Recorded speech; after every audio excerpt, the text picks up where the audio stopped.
नमस्ते बच्चों, कक्षा 8 विषय गणित और प्रश्नावली अपनी चल रही है 7वीं घन और घनमूल। तो 7.1 जो प्रश्नावली अपनी हल की है, 7.2 प्रश्नावली के क्वेश्चन सेम ही वैसे हैं। उन्होंने क्या लिखा है कि अभाज्य गुणनखंड विधि द्वारा निम्नलिखित में प्रत्येक संख्या का घनमूल ज्ञात करना है। आपको प्रत्येक संख्या का क्या ज्ञात करना है? घनमूल और अभाज्य गुणनखंड विधि द्वारा। तो वही विधि जो अपने 7.1 में की है उसे ही क्या कहते हैं? अभाज्य गुणनखंड विधि। तो देखो पहले का पहला क्वेश्चन है 64। अभाज्य गुणनखंड का अर्थ है कि इसको अपने जिस संख्या से भाग देना वो संख्या क्या हो? अभाज्य हो। तो अपने ऐसे ही हल किए ना पहले क्वेश्चन, देखो वैसे ही भाग देते जाना है। 2 से भाग दोगे तो 32, 2 से भाग दोगे 16, फिर 2 से भाग दोगे 8, 4 पर चला गया, 2 से भाग दिया 2 पर, 2 से भाग दिया 1, ये आपके पास हो गया।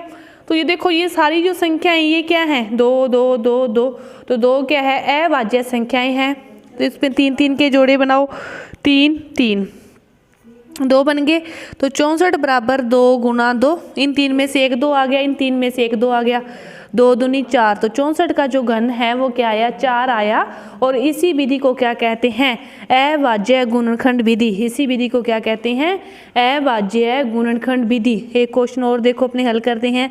जैसे आपको दिया है 512, 512, इसमें भी आपको क्या करना है? ऐसे ही हल करना है। 2 से भाग 2, 2 दूनी 4, 2 दूनी 4, 2 5 10, 2 6 12। फिर 2 से भाग दोगे, 2 एकम 2, 2 दूनी 4, 2 8 16। फिर 2 से भाग दिया 64, 2 से भाग दिया 32, 2 से भाग दिया 16, फिर 8, 4 और 2 से भाग दिया 2 और 2 से भाग दिया 1। इस प्रकार हल होगे। अब क्या करना है? इन 3 2 में से, इन 3 2 में से और इन 3 2 में से कितने बन गए? 3 बन गए।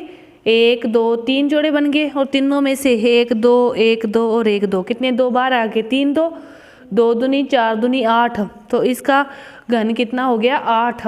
मतलब 8 को 3 बार गुणा करोगे तो आपके पास क्या आएंगे? 512 आएंगे। तो आपके पास सारे जो क्वेश्चन है ना इसके 7.2 के पहले के ऐसे ही है। 2 3 5 7, मतलब अभाज्य संख्याओं से आपको भाग देना है। जैसे 2 से 2, 2 से नहीं जा रहा तो 3 से 2, 3 से नहीं जा रहा तो 5 से, 7 से, 11 से, 13 से, इस प्रकार 17 से, 19 से, मतलब अभाज्य संख्याओं से आप भाग देते रहो। जिससे नहीं जा रहा अगली से, उससे नहीं जा रहा तो उससे अगली से भाग दोगे तो आपके पास फिर जोड़े बन जाएंगे 3 3 के, उसमें से बाहर निकाल लोगे तो आपका उत्तर हल हो जाएगा पूर्ण घन का। इसके बाद जो दूसरा क्वेश्चन है वो क्या है? सत्य और असत्य बताने हैं। दूसरे क्वेश्चन में क्या करना है? सत्य और असत्य बताना है। देखो पहला क्वेश्चन क्या है कि किसी भी विषम संख्या का घन सम होता है। किसी भी विषम संख्या का घन क्या होता है? सम होता है। अब देखो आपके पास विषम संख्या क्या मान लो? विषम संख्या आपने माने 27, 27 के विषम संख्या। अब इसका घन निकालते हैं तो 3 का 9 पे जाएगा, फिर 3 पे जाएगा, 3 का 1 पे। इन 3 में से कितने 3 बार आ जाएंगे? 1 3। तो इसका फिर घन क्या हो गया? 3 हो गया। और 3 क्या है? सम है या विषम? 3 क्या है? विषम है। तो इसने क्या कहा है? किसी भी विषम संख्या का घन क्या होता है? सम संख्या होती है। तो ये क्या हो गया? गलत हो गया। ये क्या हो गया? असत्य हो गया। दूसरा क्या है? क्या कह रहा है कि एक पूर्ण घन 2 शून्यों पर समाप्त नहीं होता। एक पूर्ण घन 2 शून्यों पर समाप्त नहीं होता। तो इसकी बात क्या है? सही है। पूर्ण घन, घन का अर्थ क्या है कि कम से कम 3 शून्य होंगे, फिर 1 शून्य बाहर आएगा ना। पूर्ण घन है तो उसके यदि संख्या के किसी भी संख्या के पीछे 3 शून्य होंगे तो 1 शून्य आएगा घन के अंदर, फिर ही वो पूर्ण घन बनेगा। 2 संख्याएं जिसके पीछे है वो पूर्ण घन नहीं हो सकता, वह पूर्ण वर्ग हो सकता है। क्योंकि पूर्ण वर्ग में अपने कितने कितने के जोड़े बनाते हैं? 2 2 के। लेकिन पूर्ण घन में अपने कितने कितने के जोड़े बनाते हैं? 3 3 के जोड़े बनाते हैं। तो इसीलिए 3 3 जीरो में से 1 जीरो बार आएगा, 2 जीरो में से नहीं। तो ये क्या है? असत्य है। और यदि किसी संख्या का वर्ग 5 पर समाप्त होता है तो उसका घन 25 पर समाप्त होगा। यदि किसी संख्या का वर्ग 5 पर समाप्त होता है, कोई संख्या है उसका वर्ग 5 पर समाप्त होता है तो उसका घन 25 पर समाप्त होगा। तो यह जरूरी नहीं है। यह जरूरी नहीं है। यह क्या है? असत्य है। और ऐसा कोई पूर्ण घन नहीं है जो 8 पर समाप्त हो। ऐसा कोई पूर्ण गण नहीं है जो 8 पर समाप्त हो। तो पूर्ण गण आप कोई भी संख्या, जैसे आपने जो किया है एक ऊपर अभी आ गई क्वेश्चन में मेरे सामने 10,648, ये क्या है? पूर्ण गण है। इसको अपने करके देखते हैं। चलो 10,648 दे रखा है, 2 से भाग दो, 2 से भाग दोगे तो ये आ गया ये इतना, फिर 2 से भाग दोगे तो 2 दूनी 4, 2 छिक 12, फिर 2 से भाग चला जाएगा 13 31, फिर इसमें 11 का जाएगा 121, और फिर 11 का जाएगा 11 पर, और 11 का जाएगा 1। अब 3 11 में से 1 11 बार आ जाएगा, 3 2 में से 1 2 बार आ जाएगा, तो आपके पास कितना आ गया? 22 आ गया। ये क्या है? फिर पूर्ण गण है ना। तो ये क्या कह रहा है? ऐसा कोई पूर्ण गण नहीं होता जो 8 पर समाप्त है। लेकिन अपने सामने अभी अभी ये करके देखा है, ये भी तो किस पे समाप्त है? 8 पर समाप्त है ना। तो फिर ये भी आपके पास क्या हो गया? असत्य हो गया। अब ये क्या कह रहा है कि 2 अंकों की संख्या का घन 3 या 3 अंकों वाली संख्या, 2 अंकों की संख्या का घन 3 अंकों वाली संख्या हो सकती है। 2 अंकों की सबसे छोटी संख्या क्या मानते हो? 10। और उसके बाद आता है 10 को ही देखो, 10 को आप 3 बार गुणा करो तो 1 के साथ कितनी जीरो आ जाएगी? 3 जीरो आ जाएगी। तो इसमें कितनी होगी? 4 हो गए टोटल अंक, 1 2 3 4। और ये क्या कह रहा है कि 2 अंकों की संख्या का घन 3 अंक वाली संख्या हो सकती है। सबसे छोटी ही जब 2 अंकों की संख्या 10 है, उसी के घन में कितनी संख्याएं आ रही है? 4 आ रही है। तो फिर 3 किसका होगा? किसी का नहीं होगा। ये भी क्या है? असत्य है। और फिर अगला क्वेश्चन क्या है कि 2 अंकों की संख्या के घन में 7 या अधिक अंक हो सकते हैं।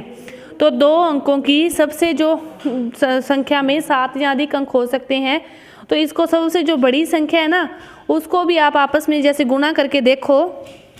इसको करोगे तो आपके पास इतना आएगा, और फिर इसको इससे करोगे तो आपके पास 9 8 72 सबसे बड़ी संख्या है, उनके भी 6 ही अंक आ रहे हैं। इससे आगे वाले को करोगे ना तो भी 6 अंक आएंगे। यहाँ तो ये क्या कह रहा है? 7 या अधिक अंक। तो फिर सबसे बड़ी संख्या के जब इतने नहीं आ रहे, तो फिर और किस संख्या के होंगे? कि 2 अंकों की सबसे बड़ी संख्या 99 ही है। जब उसी के घन में 6 अंक आ रहे हैं, तो फिर 3 7 या अधिक अंक किसके होंगे? तो इसके नहीं होंगे। 1 अंक वाली संख्या का घन 1 संख्या हो सकता है। तो 1 अंक वाली संख्याएं कौन सी है? 2 है। तो 2 का घन करोगे, 2 को 3 बार गुणा करोगे, 2 दूनी 4 दूनी 8, 3 है, 3 को 3 बार गुणा करोगे, 3 3 9 3 27। तो ये 1 अंक वाली का 1 अंक है ना, तो हो सकती है। लास्ट क्वेश्चन आपका ये वाला क्या है? कह रहा है सत्य है। आपको ये सत्य असत्य हो गए। अब जो लास्ट क्वेश्चन है वो क्या कह रहा है कि जो 1331 है वो क्या है? पूर्ण गण है। क्या बिना गुणनखंड किए आप अनुमान लगा सकते हैं कि इसका घनमूल क्या है? इसी प्रकार इनका घनमूल आपको बिना मतलब गुणनखंड किए ज्ञात करना है। गुणनखंड करके तो आप ज्ञात कर सकते हो, एक अनुमान विधि के द्वारा ही देखना है कि इनका जो घनमूल है वो क्या होगा। तो देखो कैसे देखते हैं। घनमूल में क्या करते हैं? 3 3 के जोड़े बनाने होते हैं। तो पीछे से आप 3 का जोड़ा बना लो, आगे क्या बचा? 1। आगे 1 ही बचा, तो 1 का घन क्या होता है? 1 ही होता है। तो इसका तो आ गया 1। अब देखो ये क्या है? 1331, और इसका इकाई का अंक क्या है? 1 है। अब आप 1 गुना 1 करोगे तो 1 आएगा। अब 2 को आप 3 बार गुणा करोगे तो 8 आएगा। इसी तरह 3 को 3 बार गुणा करोगे तो उसका इकाई का अंक क्या आएगा? 3 3 9 9 3 27 7 आएगा। 4 को आप क्या करोगे? 3 बार गुणा करोगे, 4 चौके 16, 16 का फिर 16 चौके 64, 64 का फिर क्या आएगा? 4 आएगा। 5 को आप 3 बार गुणा करोगे तो इकाई का अंक 5 आएगा। 6 को 3 बार गुणा करोगे तो 36, 36 को फिर 6 से गुणा करोगे तो 6 आएगा। 7 को 3 बार गुणा करोगे, 7 7 49, फिर इसका कितना आएगा? 3 आएगा। 8 को आप 3 बार गुणा करोगे, 8 8 64, फिर इसका आएगा 2। और 9 को 3 बार गुणा करोगे तो 81, कितना आएगा? 9 आएगा। मतलब इन संख्याओं को गुणा करने पर जो इकाई के अंक आएंगे ना वो ये आएंगे। अपने को क्या चाहिए? इकाई का अंक 1 चाहिए। तो इकाई का अंक 1 किस से आ रहा है? 1 से ही आ रहा है ना। तो इसका क्या हो गया? 11। फिर इसका क्या हो गया? 11। इसी तरह इसको ले लो, पीछे तो 3 का जोड़ा बना लिया, आगे क्या है? 4 है। अब 4 देखो किस किस के बीच में आ रहा है? 1 और 2 के बीच में आ रहा है 4। तो अब इसमें से छोटी संख्या क्या है? 1 है, 1 ले ली। अब 913 में इकाई का अंक कितना है? 3। तो इकाई का अंक 3 किसके गुणा से आ रहा है? 7 के। तो ये किसका हो गया? 17 का हो गया। इसी तरह एक संख्या और आपको जैसे दे रखी है उसका देख लो, 12,167। 3 3 के जोड़े बना लो। पहले पीछे से 3 से बनाना है, आगे जितने बच जाए बच जाए। अब देखो पहले 12 देखो, 12 किसके बीच में आ रहा है, यहाँ पे 27 आएगा। 8 और 27 के बीच में आ रहा है 12। तो अब इसमें से छोटी संख्या क्या है, 2, 2 ले लिया। अब 167 में पीछे क्या आ रहा है, 7। अब 7 किसके गुना से आ रहा है, 3 के गुना से आ रहा है। 7 किसके गुना से आ रहा है, 3 के। तो इस प्रकार आपको इनको आकलन विधि द्वारा करना है। आपको क्या करना है, जैसे एक संख्या दे रखी है और 32,768, पहले 3 का जोड़ा बना लो, आगे वाला अलग हो गया। अब देखो यहाँ पे कितना आएगा, 4 चौके 16, 16 चौके 64 आएगा। जो 32 है 27 और 64 के बीच में है। और छोटी संख्या क्या है फिर, 3, 27 है छोटी, और छोटी वो 27 किसके गुना से आ रही है, 3 के। 3 लिख दिया। अब ये है 68, 8 किसके पीछे आ रहा है, 2 इसी के पीछे आएगा। तो इसका कितना आ गया, 2, 32। आकलन विधि द्वारा आपको इस प्रकार हल करना है। तो आपकी ये 7वीं प्रश्नावली पूरी हुई। धन्यवाद।